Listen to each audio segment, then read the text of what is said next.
Good morning बच्चों। KR Lakkam memorial CBSE school Mudhol आपको स्वागत करता है। बच्चों, पिछले कक्षा में हम श्याम एक किसान यह पद्य पर चर्चा कर रहे थे और लास्ट कक्षा में वह पद्य का भावार्थ, नए शब्द और पद्य विवरण के साथ साथ हम क्या किए थे, पिछले कक्षा में वह पद्य समाप्त किए थे बच्चों। तो आज हम इस कक्षा में क्या करेंगे, तो पद्य के पीछे ठीक है कुछ प्रश्न है। इन प्रश्नों के उत्तर आज हम चर्चा करेंगे। श्याम एक किसान है।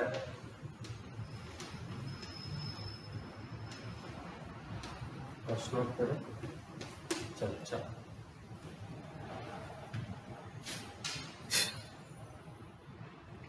देखो बच्चों, पहला कविता से इस भाग में पहला प्रश्न क्या है। इस कविता में श्याम के दृश्य को किसान के रूप में दिखाया गया है। ठीक है, यह एक रूपक है। इसे बनाने के लिए 5 एक रूपताओं की जोड़ी बनाई गई है। उन्हें उपमा कहते हैं। ठीक है, रूपक मतलब इधर कवि ने क्या किया है, श्याम के दृश्य को किसान के रूप में दिखाया। ठीक है, मतलब किसान को उन्होंने श्याम के दृश्य के साथ तुलना किया है। समझ में आ रहे ना, इसे रूपक कहते हैं। समझ में आ रहे ना, यह एक रूपक है। इसे बनाने के लिए 5 एक रूपताओं की जोड़ी बनाई गई है। तो उसी तरह नीचे और उन्होंने क्या की है, 5 एक रूपताओं की जोड़ी बनाई गई है। उन्हें उपमा कहते हैं। पहली एक रूपता आकाश और साफे, मतलब किसान के सिर पर, मतलब पहाड़ के ऊपर। समझ में रहे ना, पहाड़ और आकाश ऐसा है। पहाड़ को उन्होंने किसान के रूप में देख रहा है। उसी तरह किसान के सिर पर क्या आकाश है, उसे उन्होंने किसान के सिर पर के पगड़ी जैसा देख रहा है। पगड़ी मतलब पेटा कहा नाम है। हाँ, साफे में दिखाते हुए कविता में आकाश का साफा वाक्यांश आया है।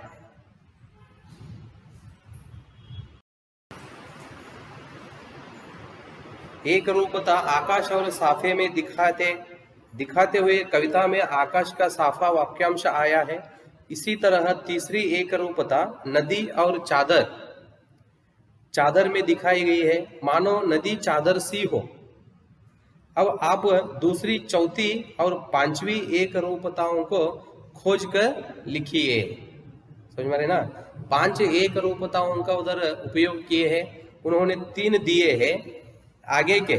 ठीक है, 4th और 5th, चौथी और पांचवी एक रूपताओं को हम ही क्या करना है, खोज कर लिखना है। देखो बच्चों, मानो नदी चादर सी हो। अब आप दूसरी, चौथी और पांचवी एक रूपताओं को खोज कर लिखिए। ठीक है, आइए देखेंगे वो आगे के कौन से हैं। उसमें कविता से भाग का है। ठीक है, भाग में पहला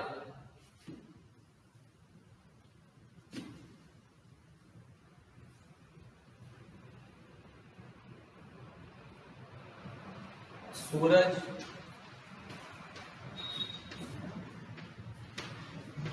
चिलम, पहाड़ किसान,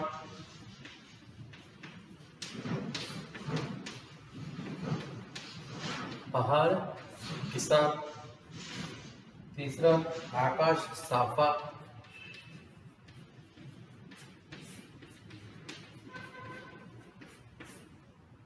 चौथा अंधकार भेड़ों का गल्ला।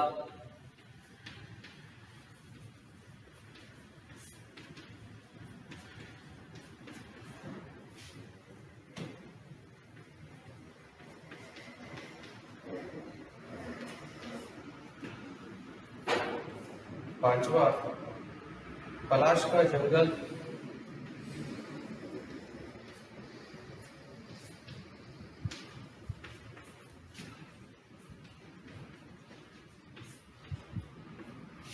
पलाश का जंगल अंगीठी।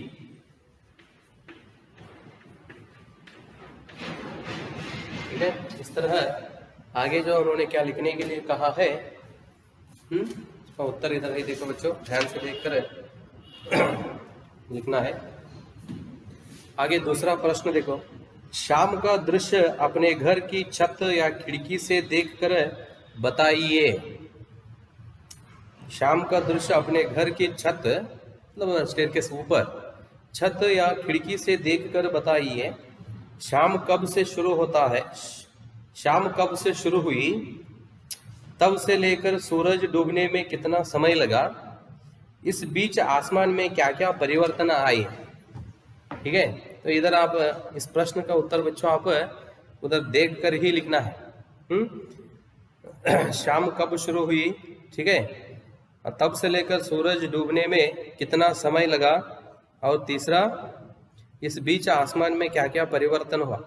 उदाहरण के लिए मैं अब इधर कहता हूं आपको, देखो शाम 6 बजे से शुरू हुई, 6 o'clock, वहां से क्या होता है, शाम शुरू हुई, 1 घंटे का समय लगा।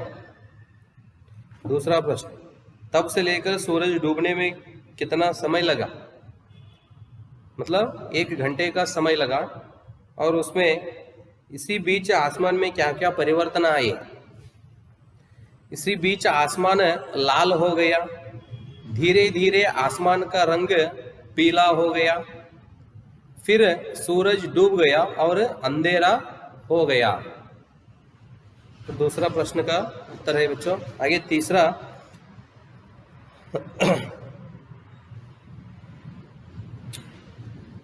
मोर के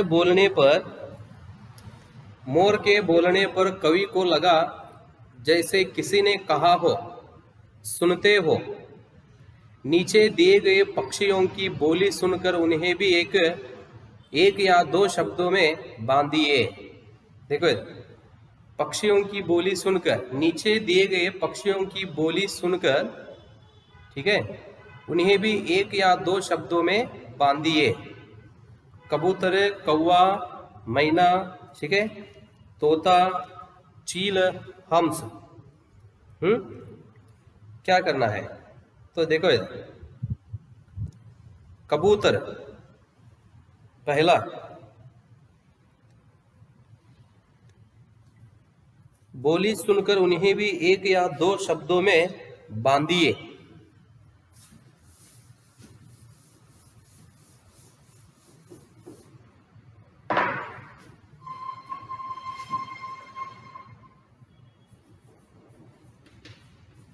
कबूतर,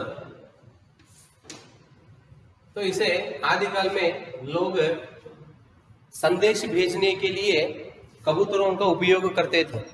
ठीक है, कबूतर संदेश भेजने के लिए, तो इसलिए इसे खत ले लो, खत ले लो। खत मतलब लेटर, ठीक है। दूसरा महीना, गाते हो।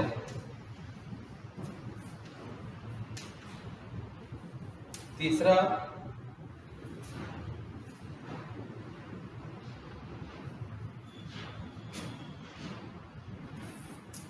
चील, देखते हो।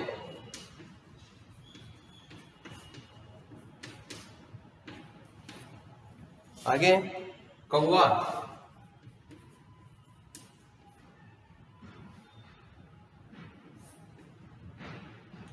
मेहनत आएंगे, सॉरी मेहमान आएंगे।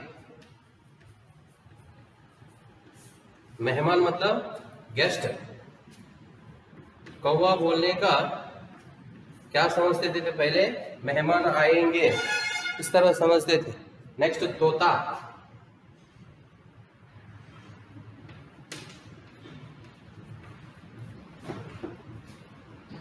पढ़ते हो।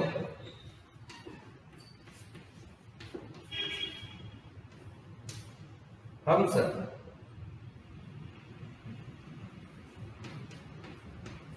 हंस शांत या स्वच्छ रहो, ठीक है।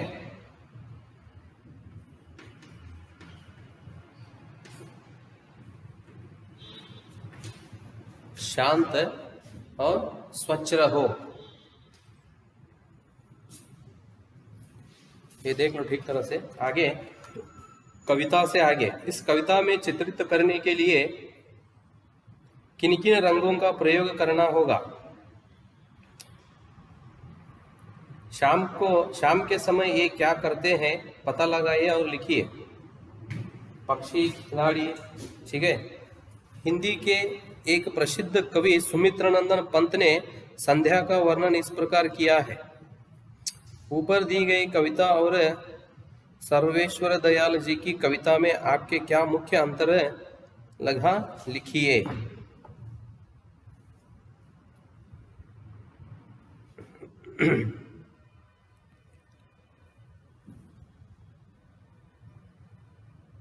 इस कविता को चित्रित करने के लिए किन किन रंगों का प्रयोग करना होगा? कविता से आगे का भाग है देखो, ठीक है। उदाहरण के लिए उसका उत्तर देखो बच्चों। हमें पीला, सुनहरा, सफेद, लाल, काला आदि रंगों की आवश्यकता है, ठीक है, उसका उत्तर है। और दूसरा, शाम के समय ये क्या करते हैं पता लगाइए और लिखिए। ये सब शाम के समय क्या करते हैं लिखना है। पहला, पक्षी क्या करता है? पक्षी अपने घोंसले में लौट आते हैं। घोंसला मतलब नेस्ट। पक्षी क्या करते हैं शाम के समय? अपने घोंसले में लौट आते हैं। सुबह से लेकर शाम तक बाहर घूमते हैं और शाम के समय वापस क्या करते हैं? वो अपने घोंसले में लौट आते हैं। नेक्स्ट, दूसरा, खिलाड़ी अपना खेल बंद कर देते हैं। खिलाड़ी मतलब प्लेयर, अपना खेल बंद कर देते हैं। आगे, फल वाले, ठीक है, फल बेचते हैं, ठीक है, फल वाले फल बेचते हैं।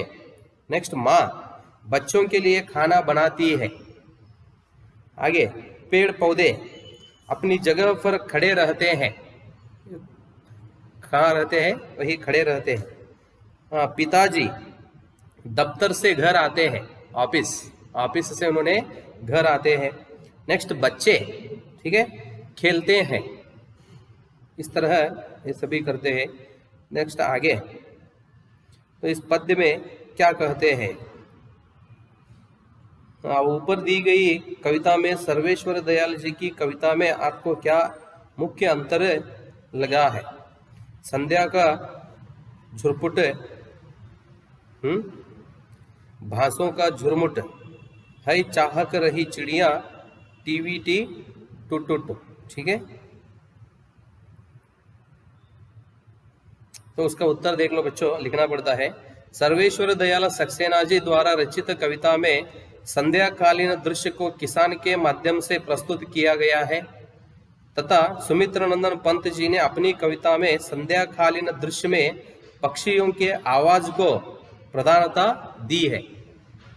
सर्वेश्वर दयाल सक्सेना जी द्वारा रचित कविता कल्पना प्रधान है, परंतु सुमित्रानंदन पंत जी की कविता में वास्तविकता की झलक देखने को मिलती है। इस तरह क्या है ये तो कविता का भावार्थ है बच्चों, ठीक है। आगे, अनुमान और कल्पना। शाम के बदले यदि आपको एक कविता सुबह के बारे में लिखनी हो तो किन किन चीजों की मदद लेकर अपनी कल्पना को व्यक्त करेंगे? नीचे दी गई कविता की पंक्तियों के आधार पर सोचिए। पेड़ों के झुनझुने, ठीक है, भजन लेंगे, लुढ़कती आ रही है सूरज की लाल गेंद, उठ मेरी बेटी सुबह हो गई है। तो छोड़ दो बच्चों ये, ठीक है। अनुमान और कल्पना क्या भाग है ये मत लिखो, छोड़ दो, वो एक भाग है, ठीक है। ऐसा ही आप कुछ पढ़ने के लिए और सोचने के लिए कोशिश करो। आगे, भाषा की बात, ठीक है, व्याकरण भाग है। नीचे लिखी पंक्तियों में रेखांकित शब्दों को ध्यान से देखिए। घुटनों पर पड़ी है नदी चादर सी, ठीक है। इन पंक्तियों में सा या सी का प्रयोग व्याकरण की दृष्टि से कैसे शब्दों के साथ हो रहा है?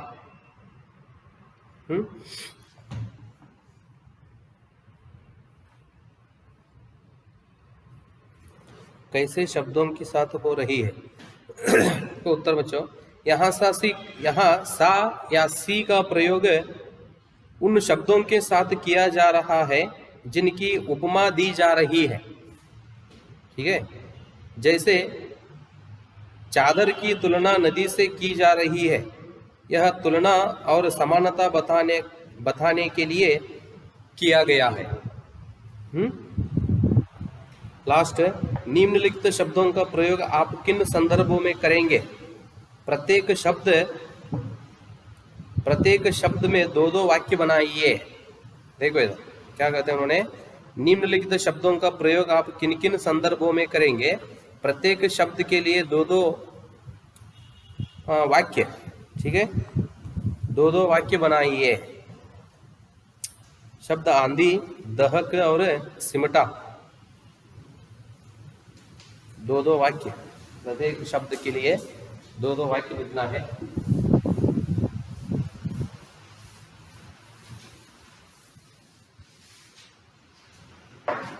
पहला कौन सा है?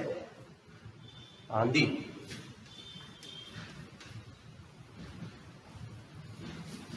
आंधी, हाँ।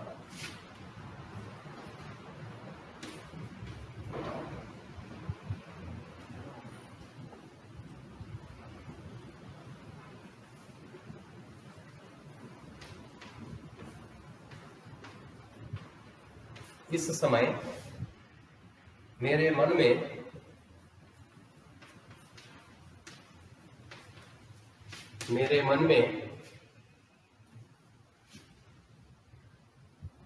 में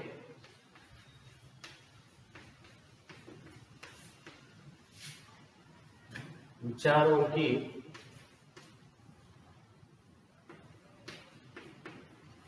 आंधी चल रही है।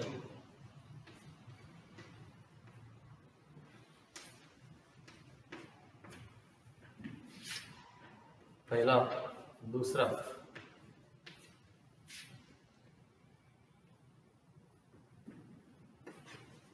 कल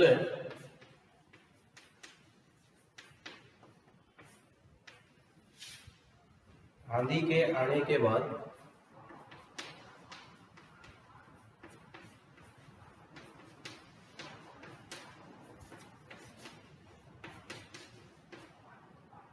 आने के बाद दो बार होते। आंधी के आने के बाद सब कुछ बिखर गया।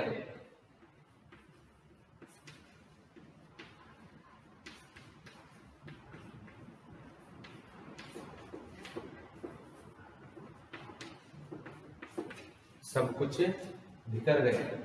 दूसरा, दहक।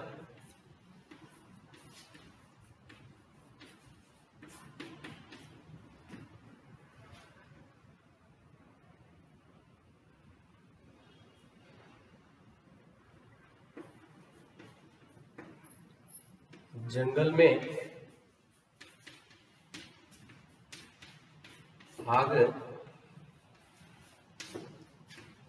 दहक रही है।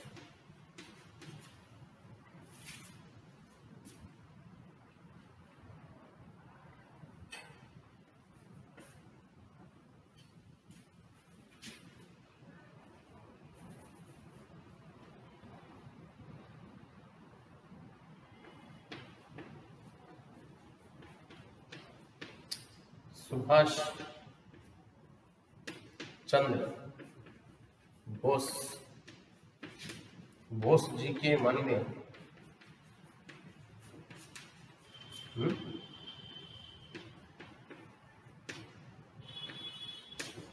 आजादी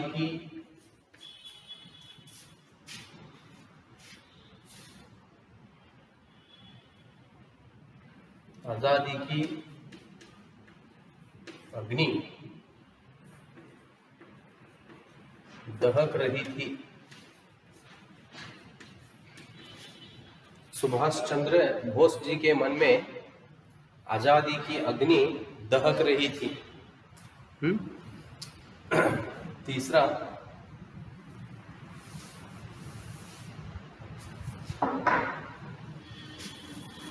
सिमटा।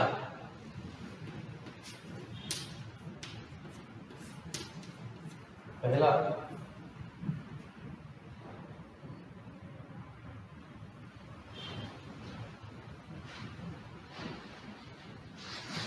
चूहा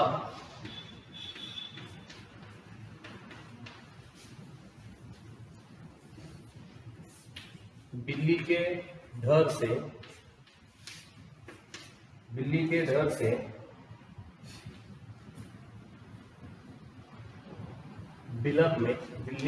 से बिल में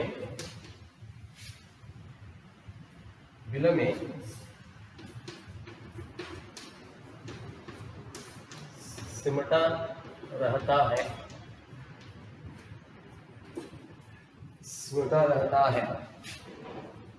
दूसरा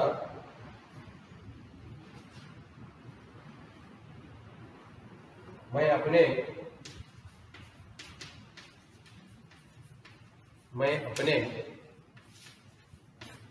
काम धंधे के क्षेत्र को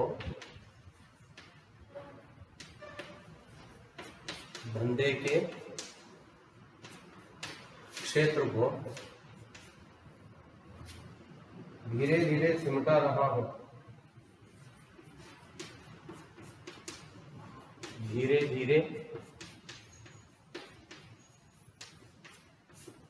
सिमटा